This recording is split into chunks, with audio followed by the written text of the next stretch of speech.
同一种恨唤醒我。你和我的故事陨落得像烟火，像飞蛾在扑火，任由宿命操控魅惑。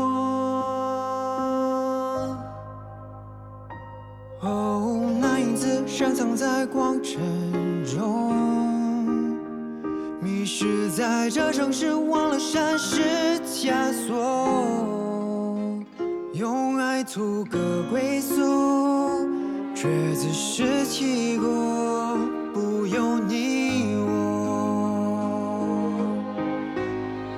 不然释怀偏执，是不过的坚持，用一生的遗憾写成诗。我乱总太迟，原来你只是手心的影子。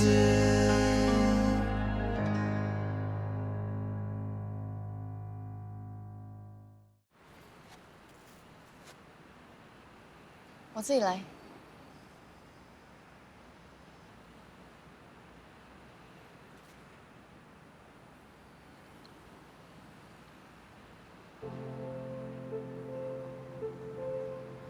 谢谢你啊，刚才照顾阿聪。不用谢，要谢的。那谢过就好。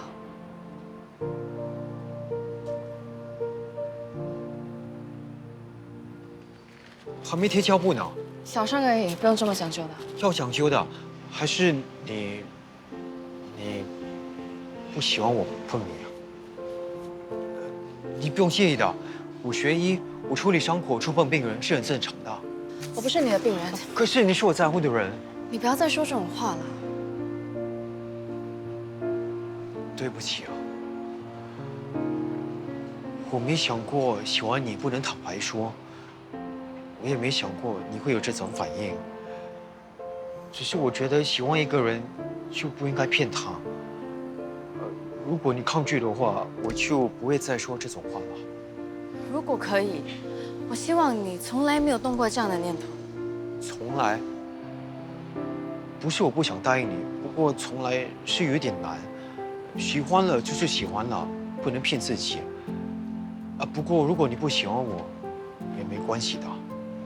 如果没关系，那你为什么跟我说这些啊？因为我想清楚了，喜欢是一回事，能在一起也是一回事。从小到大，我身体不好，所以我每天都有做心理准备，明天会离开这个世界。我做过放化疗，身体受过一定损伤，骨髓移植也会对身体各个器官，甚至生育能力造成一定程度影响。虽然没有研究可以证实一定活不久，但是有这种几率的。所以，就算你想跟我在一起，我也未必能陪你健康到老。快走！你先听我说完，说完了我就不会再烦你了。我跟你说是因为，万一你也喜欢我呢？我不想这样就错过，因为我怕下辈子我未必能遇见你。你记得我跟你说过什么吗？不是所有事情努力就会有结果的。我对你没有那种爱的感觉。好，我接受你不喜欢我，就算你不同意，我还是会喜欢你的。不跟我在一起没关系，你不讨厌我就好了。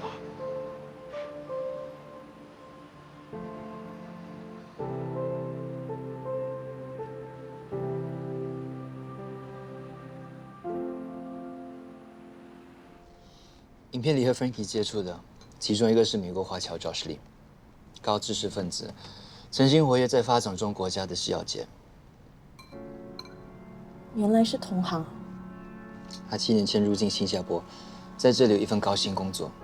他经常越南、新加坡两边跑，背景看起来不简单。高知识分子，制药界人才，流进市场的那批非法洋为药，这些跟 Frankie 到底有什么关联啊？你还记得康龙药厂那批没有记录在案的代销伪原料药吗？那他们的关系就能串联起来了。Frankie 很有可能借用康龙的制药厂，暗地里做非法的勾当。我也是这样想，不过推理还是假设，假设到了法庭，没办法作为证据。了解，没证据就不算是100%胜仗。由我亲手把事情捅出去，就只会提早暴露自己，没必要白白浪费职场小白兔的这个身份。顾兆华不是省油的灯，他对你没有戒心，也不需要花精力跟他周旋。也不能因为防着顾兆华而放过 Frankie。如果他真的利用康龙制药厂做见不得光的事，说不定有一天会拖垮康龙。还有一件事要提醒你，你的好哥哥快改造回来了，你打算怎么处理他？他现在不过是纸老虎，只要他不捣乱，大家兄妹一场，我可以留他在家里，负责吃喝玩乐，享受人生。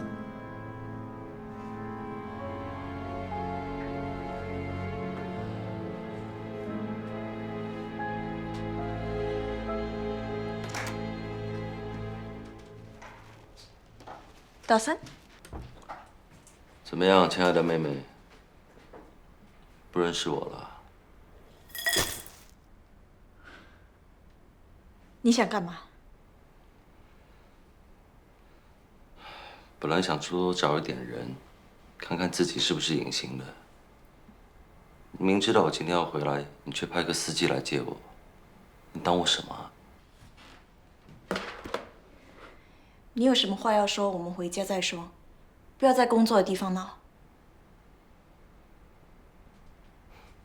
OK。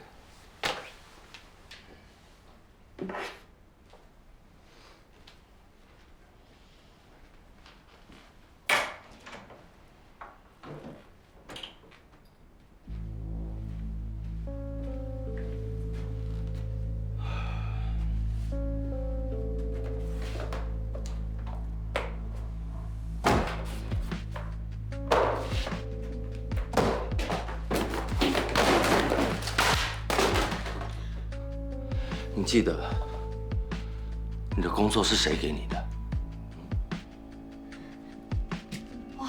发生什么事啊？怎么会这样？你先回去好吗？我求求你了。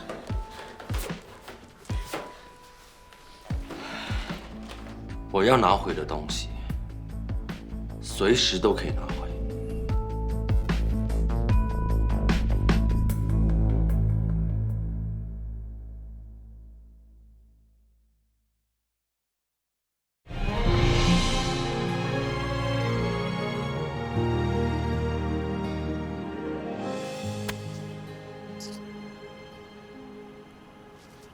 哎，好久没练生疏了，就好像有些人几个月没有见，脸都变了哦。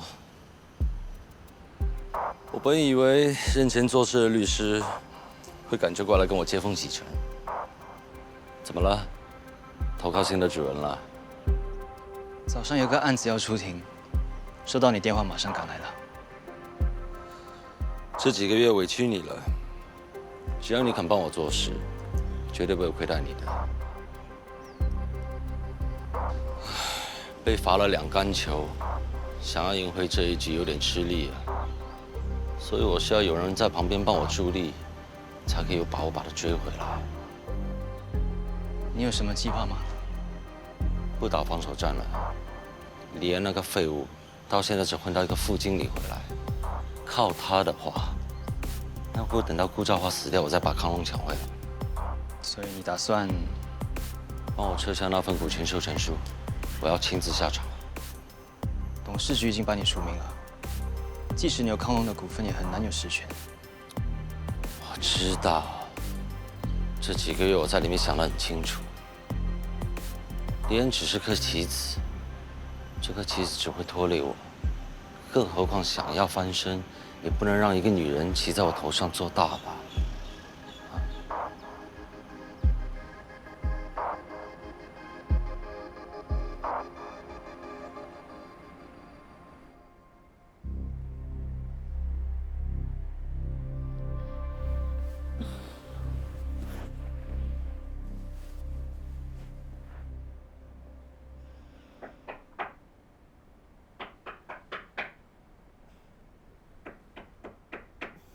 谁呀？我是酒店经理。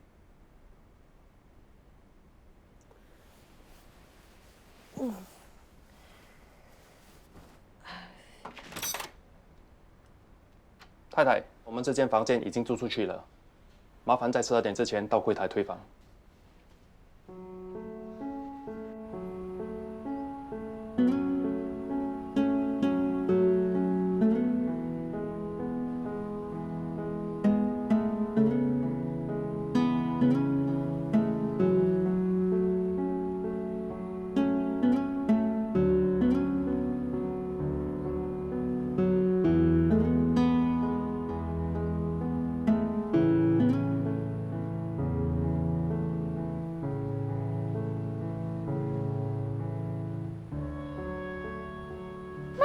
你看我的风扇可以飞，喂！妈妈陪我玩。秀环，你是不是秀环啊？啊，秀环，真的是你呀！我还以为我自己认错人了。秋华姐，好久不见呐，一转眼就20几年了。你还住在这里吗？是啊，还是住在以前那个单位。陈老师呢？他还在教书吗？早就退休了。你呢？你来这里做什么？路过啊，很想这里，就回来看一眼。哦，这里啊，经常维修翻新，跟以前啊不大一样喽。是吗？你现在方便吗？我想上去看一看，顺便跟陈老师打个招呼。家里有点凌乱，不大好意思。我不介意。刚才呀还大太阳呢，忽然间就打雷，看来呀会下大雨喽。来喝茶吧。没什么招呼你，看从中国买回来大红袍，品尝一下。最近我都睡不着，不太敢喝茶。啊，不好意思，那我给你拿白开水吧。不用了，不用了，你坐下来吧。来，坐下来。啊，大家都这么熟了，不用特地招呼我的。你们都好吗？好，我们孙子啊都3岁了，快要进幼儿班了。哇，时间过得真快。记得当年，阿龙跟阿敏经常带允聪出去玩。现在小孩子这么大了，孩子都长大了，都搬出去住了，我们家没那么热闹了。哎，我记得那时候那边有放一只木马，允聪很喜欢，每天都吵着要来这里骑木马。秀环啊，你现在住在哪里啊？我在找地方住。你一个人？允聪呢？阿龙跟阿敏都搬出去了，你们的家里应该有空房间吧？可以暂时让我住几天吗？那个房间太久没有收拾了，我怕。没关系的，没关系的。啊，就让我住几天好了。其实我一直想回来这里小住几天，回味一下以前的日子，可以吗？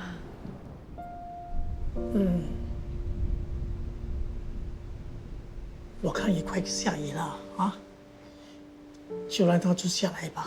哦，那好吧，我去帮你收拾一下啊。谢谢你，谢谢陈老师。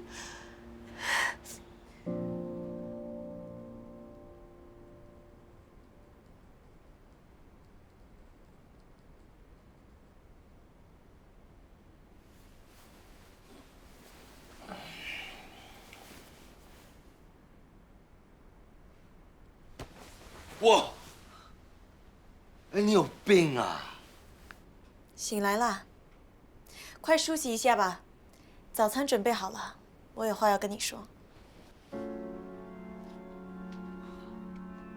哎！啊！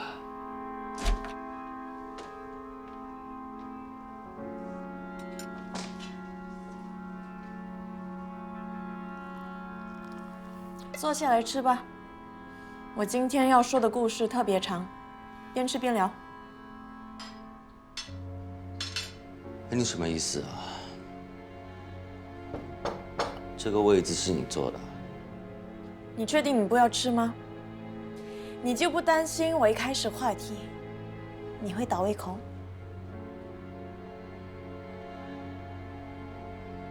兄妹一场，我每次给你机会选择，你都会挑死路同走，何必呢？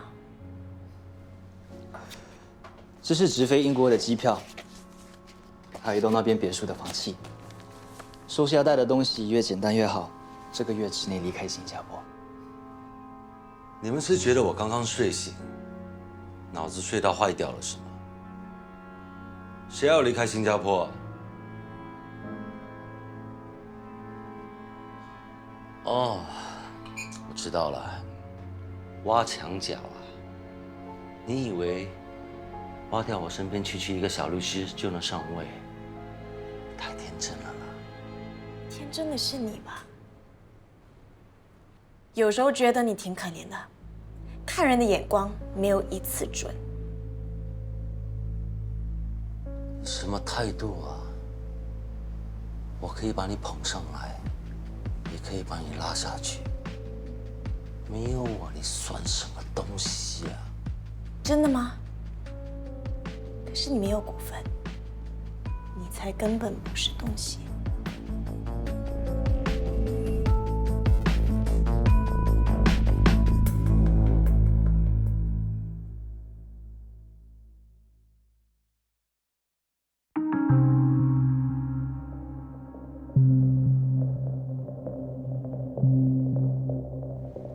不好意思，你在戒毒所度假那段期间，庄家所有的康龙股份产业已经合法转到庄丽恩小姐名下。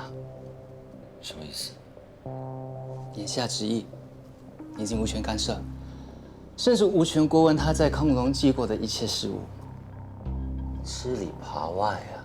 你又错了，没有人吃里扒外，因为他根本就不是你的人。他在替你工作之前，我们就认识了。成为你的律师，也是我的计划之一。哦，怪不得我觉得今天你跟以往不一样。果然是我的妹妹，原来你一直在装啊！你们凭什么转移我的股份？啊？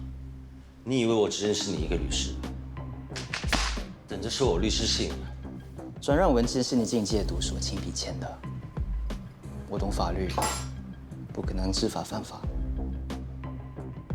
你要设计5年设计聪明一点，我没有签到这些东西。我也不相信你有服食毒品的习惯。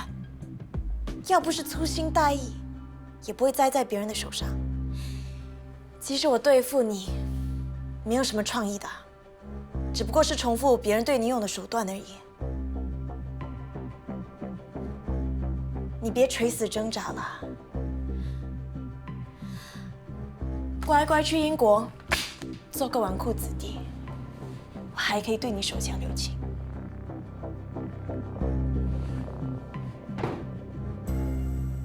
从你看不起人的那天开始，就注定会输。不过，你的敌人从来就不是我。我们只不过是为了守住庄家的股份，没必要弄得鱼死网破。你没能耐，就休息吧。换妹妹上场，好吗？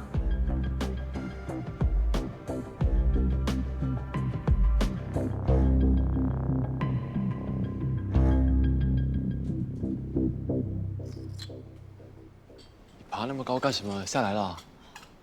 登记了好几天，我上来看是什么问题。是电路出现了问题。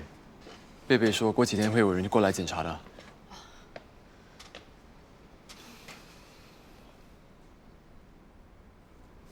还痛吗？早就不痛了。对不起。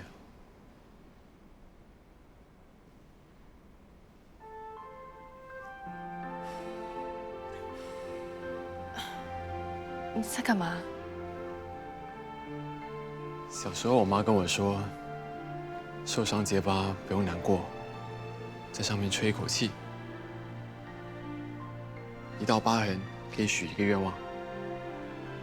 是我害你受伤的，所以我欠你一个愿望。你说的，我要录下来，免得你赖账。不用了，疤痕就是最好的记录。我和我哥最多疤痕了，从小到大，大大小小的，抽血留下来的，打点滴留下来的，割肾脏留下来的。这方面我最在行了，不会赖账了。那你应该许了很多愿望，都有实现吗？跟我说这些的人，反而自己都忘记了。我妈看到我腰上的疤痕，知道我少了一个肾脏，她很自责。你为什么会少了个肾脏？我捐给我哥了。所以安迪自责，是因为他不愿意。他觉得自己没有保护好我，可是他不知道，这道疤送给我的愿望，就是让我哥健健康康的活着。就算再来一次，我也不会后悔的。你们小时候好像因为允泽的身体吃了很多苦，你和安迪经历了什么？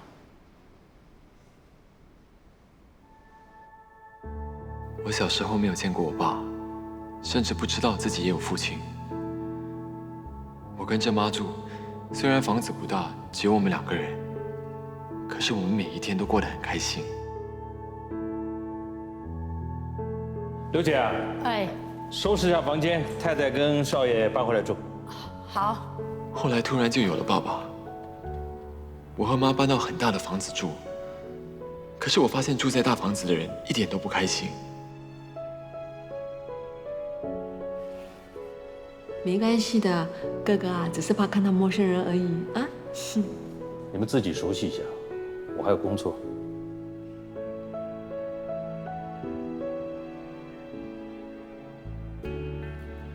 所以我特别希望让我妈妈开心，也让大家都开心。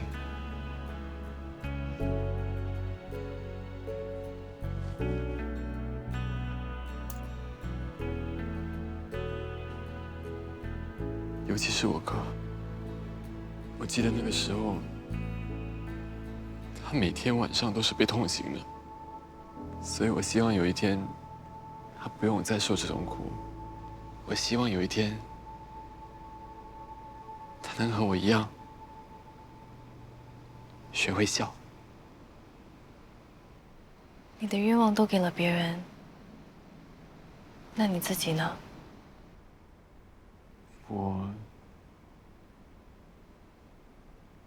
我什么都不缺啊。你不是什么都不缺，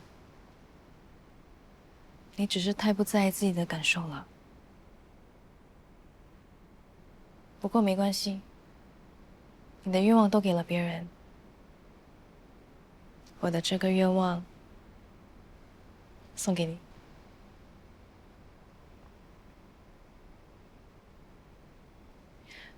我想要在你需要的时候帮你撑伞。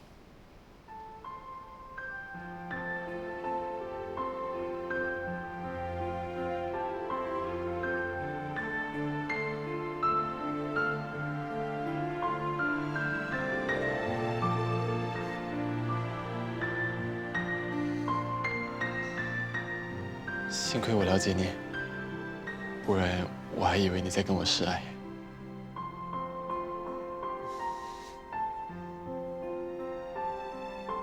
之前也有女生跟我告白，你猜最后结果怎么样？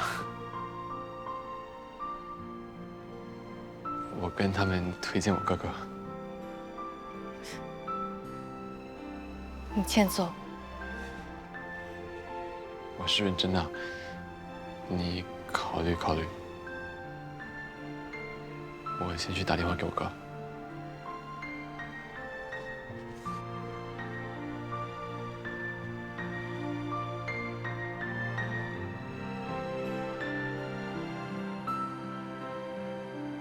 那你明天上班可以吗？可以可以，我明天会准时到的，真的谢谢你。OK， 好了，明天见，明天见。您曾经在金好之家当过中心副经理。是的。累死我了！等下我吃完饭要回家睡觉，不然很容易驾崩。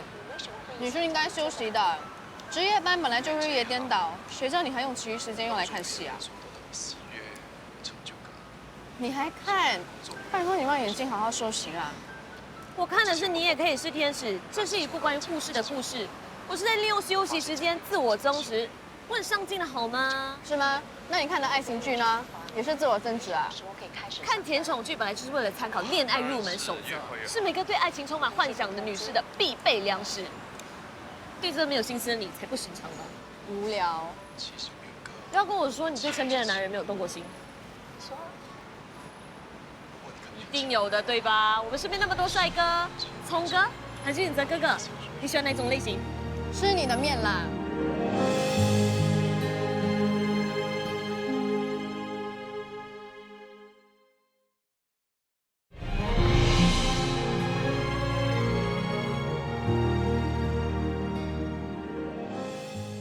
你们看看手头上的资料，新加坡人口老化，眼疾已经成了黄金周的常态。白内障手术和视力矫正手术这一类的都已经很普遍了。连锁眼科诊所是计划的第一步，让康龙在2年内上市是终极目标。众所周知，计划上市阵仗一定要大，所以眼科连锁垄断本地市场势在必行。我联络过的国内外眼科精英大概有20多名，一旦专科连锁成型，他们都很乐意加入康龙。是的，新加坡会是总站，当然，我要的市场是整个亚洲市场。换句话说，无论是高薪挖角也好，抢别人已经相中的也罢，不要计较手段，我只要一个快，打同行一个措手不及。梁院长，这个计划是不是很有意思？这个愿望确实宏大，我会尽力配合。我也会全力支持。好，那就这样，计划暂时保密。事情有进展，随时通知你们。去忙吧，谢谢。谢谢。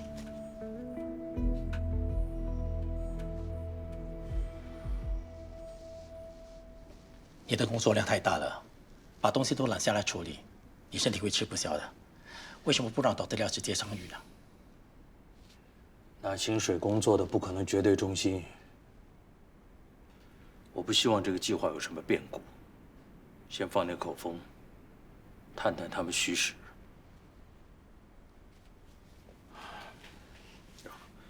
麻烦你叫司机10分钟之后在楼下等我。好的。长华，没事吧？怎么了？长华。听见顾先生您突然病倒了，吓了我们一跳。没事就好。别太劳累了。放下手上的工作吧，身体要紧。好吧，您没事，那我们就不打扰了。你好好休息。谢谢大家关心，保持联系。又是记者打来的。接生人消息真灵通啊！我到医院还不到1小时，他们就上门来打听虚实。嘘寒问暖是假的，心里打鬼主意是真的。有好几家记者联络我，问你是不是病倒了。我也觉得奇怪，他们到底是从哪里得到消息？应该是想看康龙总裁死的，觉得没好戏看。放心吧，我会跟公关部商量对策。你去停下来休息吧。不能停啊！你把我的工作行程修改一下，能在医院处理的都在医院处理。想让我倒下，我偏不。爸，你们怎么来了？啊，是我通知他们的。医生在安排手术室，我去了解一下。Uncle Frankie， 我跟你一起去，我想跟医生了解爸的情况。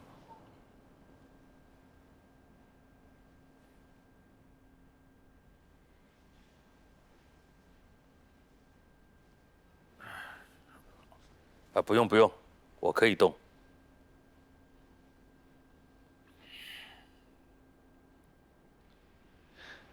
爸，原来已经有那么多朋友来看你了，我还以为我和哥是第一个知道消息的。天真。啊，你帮我把那些文件拿过来。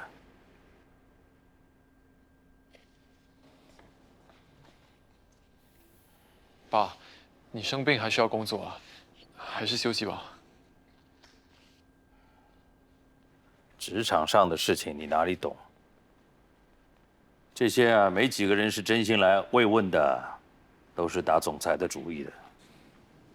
别人打什么主意，不用太在意。你懂什么？我不懂，你可以告诉我，我愿意听。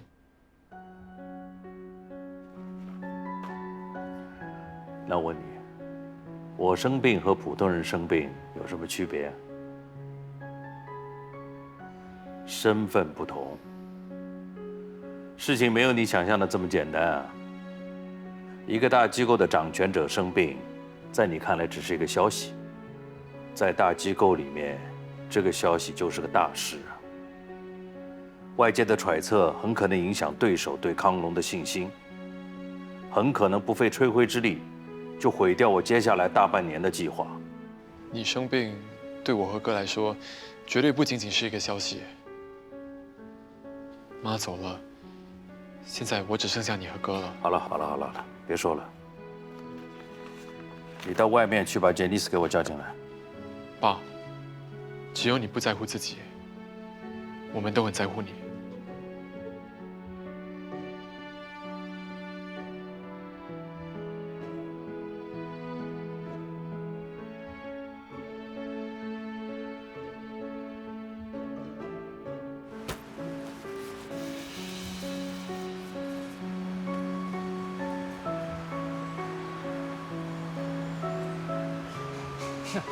我都说了嘛，金钱是买不到健康的。你看，就连大富豪还不一样会生病。谁？哪一个有钱人？康龙医疗机构的总裁顾兆华啊。顾兆华？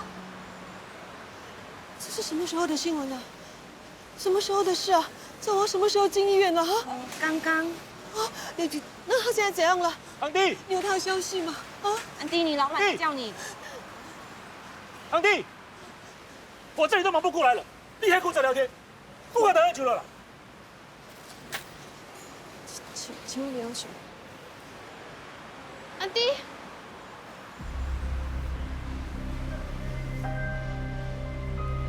安迪，不要跑啦！安迪，你去了哪里？云聪真的很担心你的，安迪。不能，你不能跟云聪说，不能说，就算我求你好了。安迪。你是不是遇到什么困难了？我们可以一起想办法的。我没有什么困难，我过得很好。我已经习惯一个人了，我自由了。我已经想要一个人住，你们就别管我了。就算你要搬出去住，也应该先跟雨松商量啊。你这样突然走了，他真的很担心你的。你知道他为了找你，已经好几天没有吃没有睡了。宇宙他不好。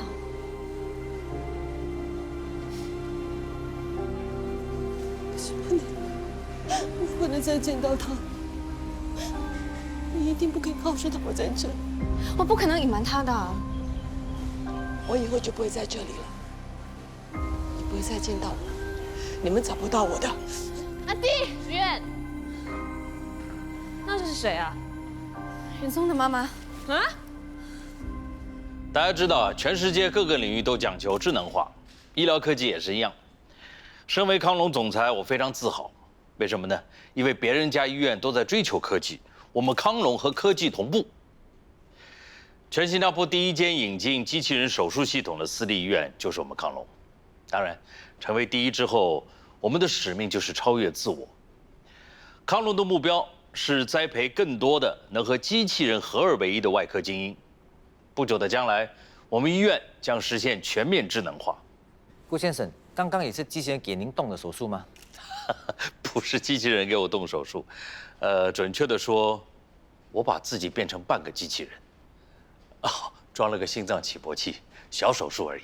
顾先生，外界都说您是医疗管理界狂人，您在工作上是怎样保持这种魄力的呢？可以跟大家分享一下心得吗？心得谈不上啊。我相信，只要对一件事足够狂热，就可以随时保持最佳状态。顾先生，您把全副精神都放在事业上，会不会忽略了家庭生活？您的妻子刑满刚出狱不久，有消息透露，当年她长途被捕的事件不单纯。那您对这个传闻有什么话要说吗？不好意思，大家，顾先生需要休息，我已经准备好茶点，请到外面享用。顾先生，你真的不做回应吗？各位，采访到此为止。传闻真的只是黄仁英会送你们出去。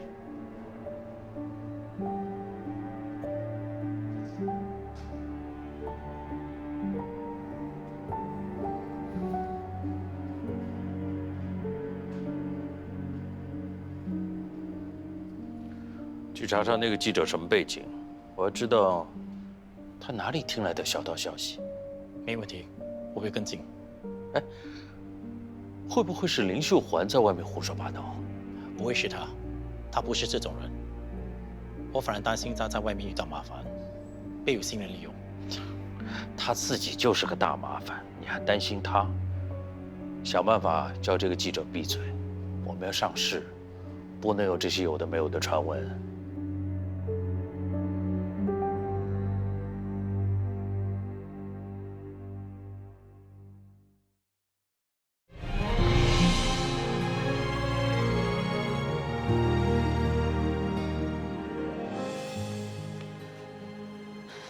顾允聪，你要去哪里啊？你刚才没有听见吗？那个小贩昂哥有提到妈现在住在哪里，我要过去找他。你冷静一点，昂哥只提到大牌地址，那边有这么多户人家，你要怎么找？挨家挨户的敲门吗？难找我也要找，就算挨家挨户敲门，我也要找。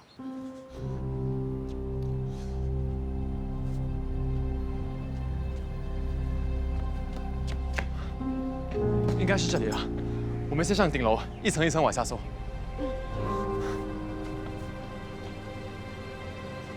妈！妈，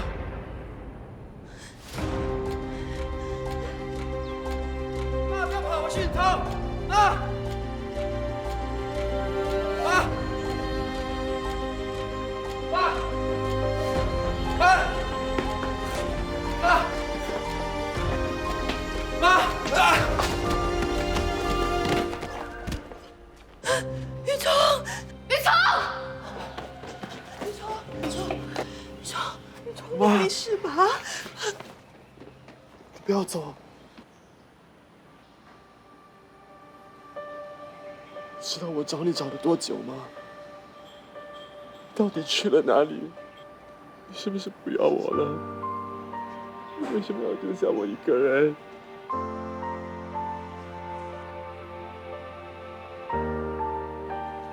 你写的信，我每天都有看。看了一次又一次，虽然我不知道你这些年到底去了哪里，可是你在写那些信的时候，我感受得出来，你是舍不得离开我的。既然你不舍得，那你为什么要丢下我一个人？你知道我有多担心你吗？你说，妈离开你这么多年，你还是一样好好的，你就当做我没有回来过，不好吗？我不要，我不想再跟你分开了。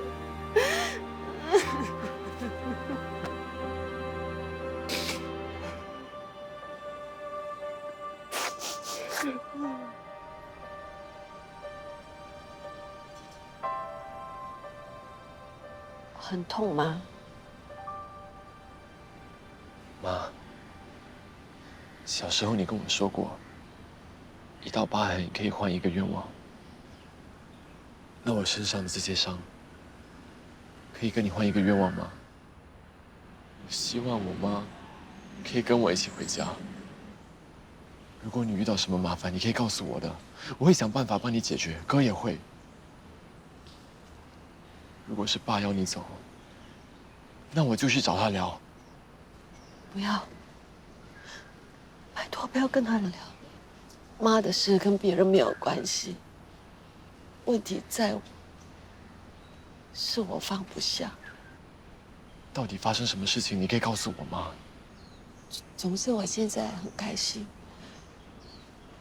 我不想回家了，我已经习惯一个人跟大家住在一起，反而很不自在。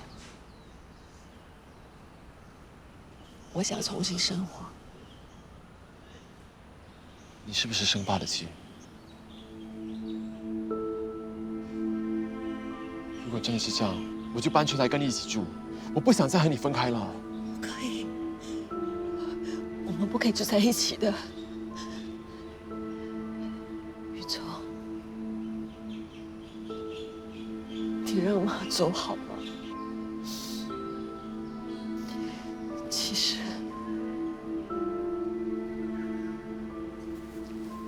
我这里有一个坎，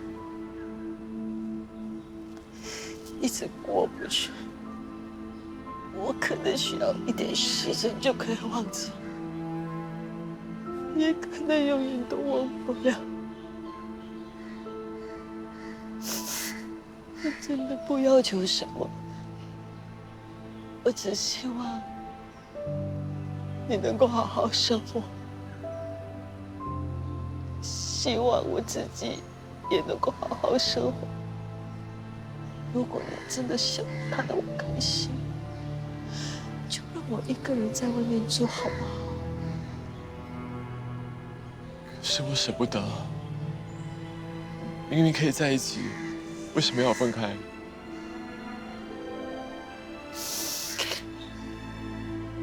你永远是妈的好孩子，我们只是没有住在一起而已啊，还是可以见面的。好，我答应你，我会好好照顾自己的。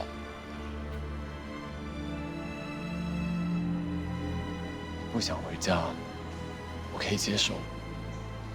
可是你要答应我，不能突然消失。你这样的话，我真的很害怕。不喜欢这种感觉。对不起。好，我答应你。以后我去哪里，我一定告诉你。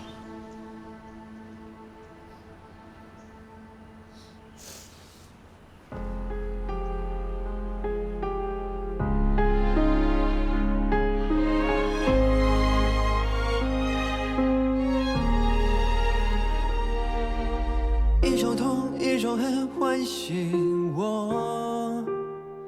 你和我的故事陨落了，像烟火，像飞蛾在扑火，任由宿命操控魅惑。哦，那影子深藏在光尘中。迷失是在这城市忘了山是枷锁，用爱图个归宿，却自食其果。